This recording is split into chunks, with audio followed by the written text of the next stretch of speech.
Hello friends, ಹೊರಗಡೆ ಬೇಕರಿಗಳಲ್ಲಿ ಸಿಗುವ ಕೇಕ್ಗಳಲ್ಲಿ ಮೈದಾ ಮತ್ತು ಅತಿಯಾದ ಸಕ್ಕರೆ ಇರುತ್ತೆ. ನೀವು ನೋಡಿರ್ತೀರಾ, ಕಲರು ಕ್ರೀಮು ಅಂತ. ಅದು ಆರೋಗ್ಯಕ್ಕೆ ಅಷ್ಟಾಗಿ ಒಳ್ಳೆಯದಲ್ಲ. ಸ್ವಲ್ಪ ಮಕ್ಕಳ ಕಡೆ ಆರೋಗ್ಯನ ಗಮನ ಕೊಟ್ಟು ಬನ್ನಿ, ಯಾವ ರೀತಿ ಒಂದು ಸ್ವಲ್ಪ ಸಿಂಪಲ್ಲಾಗಿ ಸ್ವಲ್ಪ ಹೆಲ್ದಿಯಾಗಿ ಯಾವ ರೀತಿ ಮಾಡೋದು ಅಂತ ನೋಡೋಣ. ಅದ್ರ ಬದಲು ನಾವೇ ಮನೆಯಲ್ಲಿ ಅಂಗನವಾಡಿಯಲ್ಲಿ ಕೊಡೋ ಪೌಷ್ಟಿಕ ಹಾಲಿನ ಪುಡಿ ಮತ್ತು ಬೆಲ್ಲ, ಬಿಸ್ಕೆಟ್ ಬಳಸಿ ಯಾವುದೇ ಮೈದಾ ಮತ್ತು ಮೈಕ್ರೋವೇವ್ ಇಲ್ಲದೆ ಕುಕ್ಕರ್ನಲ್ಲಿ ತುಂಬ ಸಾಫ್ಟ್ ಹಾಗೂ ಹೆಲ್ದಿಯಾದಂಥ ಕೇಕ್ನ ಮಾಡ್ಬೋದು.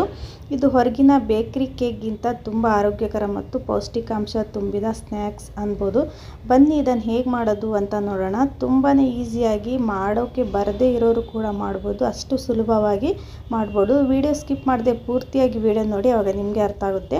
ನಾನು ಫಸ್ಟ್ 1 ಕಪ್ ಆಗೋಷ್ಟು ಇಲ್ಲಿ ಹಾಲನ್ನ ಫಸ್ಟ್ ನಾನಿಲ್ಲಿ ರೆಡಿ ಮಾಡ್ಕೊತಾ ಇದ್ದೀನಿ. 1 ಕಪ್ಪು ನೀರಿಗೆ ನಾನು ಒಂದು ಅರ್ಧ ಕಪ್ ಆಗೋಷ್ಟು ಹಾಲಿನ ಪುಡಿನ ಹಾಕಿ, ಜಾಸ್ತಿ ನೀರು ಬಿಸಿ ಕೂಡ ಆಗಿರಬಾರ್ದು, ತಣ್ಣಗೆ ಕೂಡ ಆಗಿರಬಾರ್ದು. ಸ್ವಲ್ಪ ಉಗುರು ಬೆಚ್ಚು ನೀರು ಬಿಸಿ ಆಗಿದ ಕೂಡಲೇ ಹಾಲಿನ ಪುಡಿನ ಹಾಕಿ ಈ ರೀತಿ ಒಂದು ಸ್ಪೂನಿಂದ ಚೆನ್ನಾಗಿ ಮಿಕ್ಸ್ ಮಾಡ್ಕೊಳ್ಳಿ. ಎಲ್ಲೂ ಕೂಡ ಗಂಟುಗಳು ಕೂಡ ಆಗೋದಿಲ್ಲ.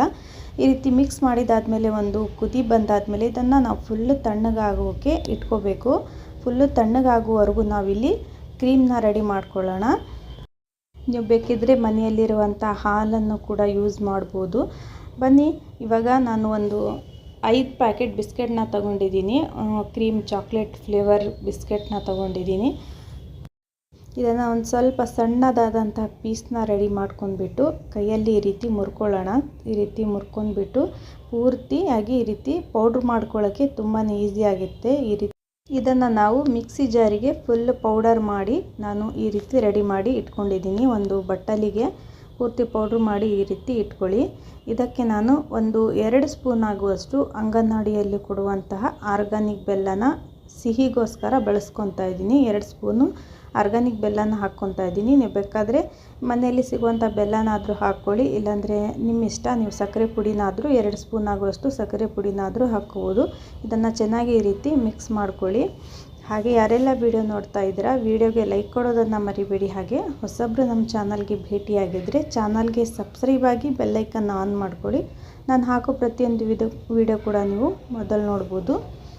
ನೆಕ್ಸ್ಟ್ ಒಂದು ವೇಸ್ಟ್ ಕುಕ್ಕರ್ ಇರುತ್ತಲ್ವ, ಒಂದು ಬಾಣಲಿ ಆಗಿರ್ಬೋದು, ಒಂದು ಪಾತ್ರೆ ಆಗಿರ್ಬೋದು, ಅದಕ್ಕೆ ಕೆಳಗಡೆ ಈ ರೀತಿ ಪುಡಿ ಉಪ್ಪನ್ನು ಹಾಕಿ ಒಂದು ಸ್ಟ್ಯಾಂಡ್ ಅಥವಾ ಬಟ್ಲು ಇದ್ದರೆ ಬಟ್ಲು ಕೂಡ ಈ ರೀತಿ ಉಲ್ಟಾ ಹಾಕ್ಕೊಂಡು ನೀವು ಇದನ್ನು ಗ್ಯಾಸ್ ಒಲೆನ ಕಡಿಮೆ ಇಟ್ಟು ಅದನ್ನು ನೀವು ಬಿಸಿ ಮಾಡೋಕ್ಕೆ ಇಟ್ಕೋಬೇಕು. ನೆಕ್ಸ್ಟು ನಾನಿಲ್ಲಿ ಹಾಲು ಫುಲ್ಲು ತಣ್ಣಗಾಗಿದೆ. ತಣ್ಣಗಾದಮೇಲೆ ಈ ರೀತಿ ಮಿಕ್ಸ್ ಮಾಡ್ಕೊತಾ ಇದ್ದೀನಿ. ಸ್ವಲ್ಪನೇ ಹಾಲನ್ನ ಹಾಕ್ತಾ, ಎಲ್ಲೂ ಕೂಡ ಗಂಟುಗಳು ಇಲ್ಲದೇ ಇರೋ ಥರ ಚೆನ್ನಾಗಿ ಕ್ರೀಮಿಯಾಗಿ ಹದವಾಗಿ ಇದನ್ನು ಕಲಿಸ್ಕೋಬೇಕು. ಜಾಸ್ತಿ ತೆಳು ಕೂಡ ಆಗಬಾರ್ದು, ಹಾಗೆ ಜಾಸ್ತಿ ಗಟ್ಟಿ ಕೂಡ ಆಗಬಾರ್ದು. ತುಂಬಾ ಈಸಿಯಾಗಿ ಮಾಡ್ಬೋದು ಇದನ್ನು. ನೀವು ಒಮ್ಮೆ ಮಾಡಿದರೆ ಪದೇ ಪದೇ ಮಕ್ಕಳಿಗೆ ಮಾಡಿ ಕೊಡ್ತಾನೆ ಇರ್ತೀರ, ಅಷ್ಟು ಟೇಸ್ಟಿ ಕೂಡ ಆಗುತ್ತೆ. ನೋಡಿ, ಈ ರೀತಿ ಒಂಥರ ಈ ಮೆಣಸಿನ್ಕಾಯಿ ಬಜ್ಜಿಗೆ ಏನು ನಾವು ಕಲಿಸ್ತೀವಲ್ವಾ, ಆ ರೀತಿ ಹಿಟ್ಟನ್ನ ಕಲಿಸ್ಕೋಬೇಕು. ನೋಡಿ, ಎಷ್ಟು ಈ ರೀತಿ ಕಲಿಸ್ಕೋಬೇಕು. ನೆಕ್ಸ್ಟ್ ನಾನು ಒಂದು ಅರ್ಧ ಸ್ಪೂನು ಅಡುಗೆ ಸೋಡಾ, ಹಾಗೆ 1 ಸ್ಪೂನ್ ಆಗುವಷ್ಟು ಇಲ್ಲಿ ಬೇಕಿಂಗ್ ಪೌಡರ್ನ ಹಾಕ್ಕೊಂಡಿದ್ದೀನಿ. ನಿಮ್ಮ ಹತ್ರ ಇದು 2 ಬೇಡಪ್ಪ ಅಂದರೆ ನೀವು ಒಂದು ಈನೋ ಪ್ಯಾಕೆಟ್ನ ಹಾಕ್ಕೊಂಡ್ರೆ ಇನ್ನೂ ಚೆನ್ನಾಗಿ, ಇನ್ನೂ ಕೇಕು ಫ್ಲಫಿಯಾಗಿ ಇನ್ನೂ ಚೆನ್ನಾಗಿ ಬರುತ್ತೆ. ನಾನು ಮನೆಯಲ್ಲಿನೇ 1 ಸ್ಪೂನ್ ಆಗುವಷ್ಟು ಬೇಕಿಂಗ್ ಪೌಡರ್ ಇತ್ತು, ಹಾಗಾಗಿ ನಾನು ಬೇಕಿಂಗ್ ಪೌಡರ್ನ ಹಾಕ್ಕೊಂಡಿದ್ದೀನಿ. ಬೇಕಾದರೆ ನೀವು ಅಡುಗೆ ಸೋಡಾ ಮತ್ತು ಬೇಕಿಂಗ್ ಪೌಡರ್ನ ಸ್ಕಿಪ್ ಮಾಡಿ ಒಂದು ಈನೋ ಪ್ಯಾಕೆಟ್ನ ಹಾಕ್ಕೋಬೋದು. ಮೇಲ್ಗಡೆ ಒಂದು ಸ್ವಲ್ಪ ಹಾಲನ್ನ ಹಾಕಿ ಈ ರೀತಿ ಚೆನ್ನಾಗಿ ಒಂದು ಸ್ವಲ್ಪ ಮಿಕ್ಸ್ ಮಾಡಿಕೊಂಡ್ರೆ ಸಾಕು. ನೆಕ್ಸ್ಟು ನನ್ನ ಹತ್ರ ಇಲ್ಲಿ ಒಂದು ಕೇಕ್ ಪ್ಯಾನ್ ಇದೆ. ನಿಮ್ಮ ಹತ್ರ ಕೇಕ್ ಪ್ಯಾನ್ ಇಲ್ಲಪ್ಪ ಅಂದರೆ ಒಂದು ದಪ್ಪನೆಯ ಪಾತ್ರೆ ಇದ್ದರೆ ತಗೊಳ್ಳಿ. ಸ್ಟೀಲ್ ಆಗಿರ್ಬೋದು ಅಥವಾ ಸಿಲ್ವರ್ ಆಗಿರ್ಬೋದು. ಅದಕ್ಕೆ ಈ ರೀತಿ ಬಟರ್ ಪೇಪರ್ ಇಲ್ಲಾಂದರೆ ಈ ರೀತಿ ವೈಟ್ ಪೇಪರ್ ಇದ್ದರೆ ಅದಕ್ಕೆ ಒಂದು ಸ್ವಲ್ಪ ಈ ರೀತಿ ಅಡುಗೆ ಎಣ್ಣೆನ ಸ್ಪ್ರೇ ಮಾಡಿ ಈ ರೀತಿ ಹಾಕ್ಕೋಬೋದು. ತುಂಬಾ ಈಸಿಯಾಗಿ ಮಾಡ್ಬೋದು. ಒಂದು 30ರಿಂದ 40 ನಿಮಿಷ ಫುಲ್ಲು ಕಡಿಮೆ ಉರಿಯಲ್ಲಿ ನಾವು ಇದನ್ನು ಇಟ್ಕೊಂಡ್ರೆ ತುಂಬಾ ರುಚಿಯಾದಂಥ ಕೇಕು ರೆಡಿಯಾಗುತ್ತೆ. ಇದನ್ನು ಒಂದು 40 ನಿಮಿಷ ಆಗುವವರೆಗೂ ಕಡಿಮೆ ಉರಿಯಲ್ಲಿ ಇದನ್ನು ಬಿಡಬೇಕು. ನೋಡಿ, ಇವಾಗ 40 ನಿಮಿಷ ಆಗಿದೆ. ಫುಲ್ಲು ಈ ರೀತಿ ಉಬ್ಬಿ ಬಂದಿದೆ ಕೇಕು. ತುಂಬಾ ಚೆನ್ನಾಗಿ ಬಂತು. ಹಾಗೆ ಸ್ವಲ್ಪ ಮಕ್ಕಳ ಕಡೆ ಆರೋಗ್ಯ ಕೊಡಬೇಕು ಅಂದರೆ ನೀವು ಮನೆಯಲ್ಲಿನೇ ಈ ರೀತಿ ಆರಾಮಾಗಿ ಕೇಕ್ನ ರೆಡಿ ಮಾಡ್ಕೋಬೋದು. ಸ್ವಲ್ಪನಾದರೂ ನಮ್ಮ ಮಕ್ಕಳಿಗೆ ನಾವು ಆರೋಗ್ಯಕರವಾಗಿ ತಿನ್ನಿಸ್ತಾ ಇದ್ದೀವಿ ಅನ್ನೋದು ಖುಷಿ ಕೂಡ ಆಗುತ್ತೆ ಈ ರೀತಿ ಮಾಡಿ ತಿನ್ನಿಸೋದ್ರಿಂದ.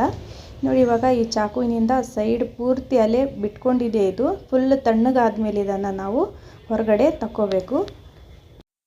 ಒಂದು ಪ್ಲೇಟಿಗೆ ನಾನು ಹಾಕ್ಕೊತಾ ಇದ್ದೀನಿ. ನೋಡಿ ತುಂಬಾ ಚೆನ್ನಾಗಿ ಬಂದಿದೆ. ನೋಡಿ ಫುಲ್ ಚೆನ್ನಾಗಿ ಬಿಟ್ಕೊಂಡಿದೆ ಕೇಕು. ಏನಿದು ಮೇಲ್ಗಡೆ ಈ ರೀತಿ ಉಬ್ಬಿ ಬಂದಿದೆ ಅಲ್ವಾ, ಅದನ್ನು ನೀವು ಆರಾಮಾಗಿ ಒಂದು ಚಾಕುವಿನ ಸಹಾಯದಿಂದ ಕಟ್ ಮಾಡ್ಕೋಬೋದು. ನೀವು ಬೇಕಾದರೆ ಮಧ್ಯದಲ್ಲಿ ಕಟ್ ಮಾಡಿ ಕೂಡ ನೀವು ಕ್ರೀಮು ಏನಾದರೂ ಹಾಕೋದಿದ್ರೆ ಹಾಕ್ಕೋಬೋದು. ನಾನು ಮಧ್ಯ ಏನು ಹಾಕ್ಕೊಂಡಿಲ್ಲ, ಯಾಕೆಂದರೆ ಸಿಹಿನೇ ಇದೆ ಅಲ್ವಾ ಇದು ಕೇಕು. ಹಾಗಾಗಿ ಮೇಲ್ಗಡೆ ಅಷ್ಟೇ ನಾನು ಇದನ್ನು ಕಟ್ ಮಾಡ್ಕೊತಾ ಇದ್ದೀನಿ ರೌಂಡ್ ಶೇಪಲ್ಲಿ. ಆದಷ್ಟು ಹುಷಾರಾಗಿ ರೌಂಡ್ ಶೇಪಲ್ಲಿ ಇದನ್ನು ಮೇಲ್ಗಡೆ ಇದು ಬ್ರೆಡ್ ಇದೆಯಲ್ಲ ಅದನ್ನು ಈ ರೀತಿ ತಕ್ಕೋಬೇಕು. ಹಾಗೆ ನಿಮಗೆ ವಿಡಿಯೋ ಇಷ್ಟ ಆಗ್ತಾ ಇದ್ದರೆ ನಮ್ಮ ಚಾನಲ್ಗೆ ಸಬ್ಸ್ಕ್ರೈಬ್ ಆಗೋದನ್ನು ಮರಿಬೇಡಿ. ಹಾಗೆ ಫ್ಯಾಮಿಲಿ ಫ್ರೆಂಡ್ಸ್ ಜೊತೆ ಶೇರ್ ಮಾಡೋದನ್ನು ಕೂಡ ಮರಿಬೇಡಿ. ನೋಡಿ ಈ ರೀತಿ ಹುಷಾರಾಗಿ ಈ ರೀತಿ ತಕ್ಕೊಂಡಾದಮೇಲೆ ನಾನು ಇಲ್ಲಿ ಚಾಕ್ಲೇಟ್ ಮೋಲ್ಡ್ನ ತೊಗೊಳ್ತಾ ಇದ್ದೀನಿ. ಏನಿದು ಸಿಗುತ್ತೆ ಅಲ್ವಾ ಚಾಕ್ಲೇಟ್ ಮೋಲ್ಡು, ಅಥವಾ ನೀವು ಬೇಕಾದರೆ ಬೇರೆ ಚಾಕ್ಲೇಟ್ ಸಿಕ್ಕರೆ ಕೂಡ ಅದನ್ನು ಯೂಸ್ ಮಾಡ್ಬೋದು. ನಾನು ರೀತಿ ಚಾಕ್ಲೇಟ್ ಮೋಲ್ಡ್ನ ಸಣ್ಣದಾಗಿ ಕಟ್ ಮಾಡಿ ಅದಕ್ಕೆ 1 ಸ್ಪೂನ್ ಆಗುವಷ್ಟು ತುಪ್ಪನ ಹಾಕ್ಕೊತಾ ಇದ್ದೀನಿ. ಹಾಗೆ ಹಾಲನ್ನ ಕೂಡ ಹಾಕಿ ಇದನ್ನು ಬಿಸಿ ನೀರಲ್ಲಿ ಇದನ್ನು ಕರೆಸ್ಕೊತಾ ಇದ್ದೀನಿ. ಏನು ಬಿಸಿ ಪಾತ್ರೆಯಲ್ಲಿ ಏನು ಆವೆ ಬರುತ್ತಲ್ವ, ಆವೆಯಿಂದ ನಾನು ಇದನ್ನು ಕರೆಸ್ಕೊತೀನಿ. 1-2 ನಿಮಿಷದಲ್ಲಿ ಇದು ಕ್ರೀಮ್ ಥರ ರೆಡಿ ಆಗುತ್ತೆ. ನೋಡಿ ಈ ರೀತಿ. ಇದರಿಂದ ನೀವು ಮೇಲ್ಗಡೆ ಈ ರೀತಿ ಹಚ್ಚಿ ಅಲಂಕರಿಸಿದರೆ ತುಂಬಾ ರುಚಿಯಾದಂಥ ನೀವು ಕೇಕ್ನ ಮನೆಯಲ್ಲಿನೇ ರೆಡಿ ಮಾಡ್ಕೋಬೋದು. ತುಂಬಾ ಚೆನ್ನಾಗಿ ಕಾಣಿಸುತ್ತೆ, ರುಚಿ ಕೂಡ ಅಷ್ಟೇ ತುಂಬಾ ಚೆನ್ನಾಗಿ ಬಂತು. ಈ ರೀತಿ ಚೆನ್ನಾಗಿ ಕ್ರೀಮಿಂದ ಹಚ್ಕೊಂಡಾದಮೇಲೆ ಬೇಕಾದರೆ ನೀವು ಡ್ರೈ ಫ್ರೂಟ್ಸು, ಗೋಡಂಬಿ, ದ್ರಾಕ್ಷಿಯಿಂದ ಕೂಡ ಅಲಂಕರಿಸ್ಕೋಬೋದು. ನಾನಿಲ್ಲಿ ಈ ಶುಗರ್ ಸ್ಪ್ರಿಂಕಲ್ಸ್ ಇರುತ್ತಲ್ವ ಅದರಿಂದ, ಹಾಗೆ ಗೋಲ್ಡನ್ ಬಾಲ್ಸು, ಸಿಲ್ವರ್ ಬಾಲ್ಸ್ ನನ್ನ ಹತ್ರ ಇತ್ತು ಈ ಶುಗರ್ ಇದ್ರದ್ದು, ಅದರಿಂದನೇ ನಾನು ಈ ರೀತಿ ಅಲಂಕರಿಸ್ಕೊಂಡೆ. ಚೆರ್ರಿ ಇದ್ದರೆ ಚೆರ್ರಿ ಕೂಡ ಇಂದ ನೀವು ಅಲಂಕರಿಸ್ಬೋದು, ಅಥವಾ ಗೋಡಂಬಿ, ಬಾದಾಮಿಯಿಂದ ಕೂಡ ನೀವು ಅಲಂಕರಿಸ್ಬೋದು. ತುಂಬಾ ಚೆನ್ನಾಗಾಗುತ್ತೆ. ಹಾಗೆ ನಮ್ಮ ವಿಡಿಯೋ ನಿಮ್ಗೆ ಹೇಗೆ ಅನ್ನಿಸ್ತು ಅನ್ನೋದನ್ನು ಕಾಮೆಂಟ್ ಬಾಕ್ಸಲ್ಲಿ ಹಾಕೋದನ್ನು ಮರಿಬೇಡಿ. ಹಾಗೆ ನಿಮಗೆ ಈ ವಿಡಿಯೋ ಇಷ್ಟ ಆಗಿದೆ ಅಂದ್ಕೊಂಡು ನಾನು ಮತ್ತೆ ಮುಂದೆ ಹೊಸ ರೆಸಿಪಿಯೊಂದಿಗೆ ಭೇಟಿಯಾಗ್ತೀನಿ. ಅಲ್ಲಿವರೆಗೂ ವಿಡಿಯೋ ನೋಡಿದ್ದಕ್ಕಾಗಿ ಧನ್ಯವಾದಗಳು ಫ್ರೆಂಡ್ಸ್. Thanks for watching.